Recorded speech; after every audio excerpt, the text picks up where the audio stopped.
শুক্রবার সকাল থেকে ফের ভয়াবহ গঙ্গা ভাঙনের কবলে পড়ল মুর্শিদাবাদের শামশেরগঞ্জের শিকদারপুর গ্রাম। গঙ্গার জলস্তর বৃদ্ধির সাথে গঙ্গায় তলিয়ে গেল প্রায় 10টি বাড়ি, তলিয়ে গিয়েছে প্রচুর পরিমাণে গাছপালা এবং ফাঁকা জমি। এক সাইডে গঙ্গা ভাঙন হতে হতে হঠাৎ করে অন্য সাইডে ভাঙন প্রবেশ করায় কার্যত বাড়িঘরের যাবতীয় আসবাবপত্র সবকিছু গঙ্গার গর্ভে তলিয়ে গিয়েছে। এলাকা জুড়ে যেন আতঙ্ক আর হাহাকার সৃষ্টি হয়েছে। গঙ্গা গর্ভে বাড়ির যাবতীয় মালামাল এবং আসবাবপত্র তলিয়ে যাওয়ায় কান্নায় ভেঙে পড়েছেন পরিবারের সদস্যরা। আশেপাশে প্রায় শতাধিক পরিবার বাড়ির শেষ আসবাবপত্রটুকু নিয়ে অন্যত্র পালানোর চেষ্টা করছেন। গঙ্গা তীরবর্তী এলাকার বাসিন্দাদের দাবি, কয়েকদিন ধরে লাগাতার জলস্তর কমলেও এই মুহূর্তে গত দুদিন থেকে ব্যাপক পরিমাণে বেড়েছে গঙ্গার জল। যেভাবে জল বাড়ছে তাতে ভাঙনের আতঙ্ক আরও উদ্বেগ আরও ছড়াচ্ছে সাধারণ মানুষের মধ্যে।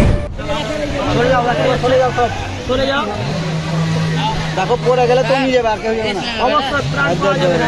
চলে যেতে হয়তো বেঁচে থাকলে হবে।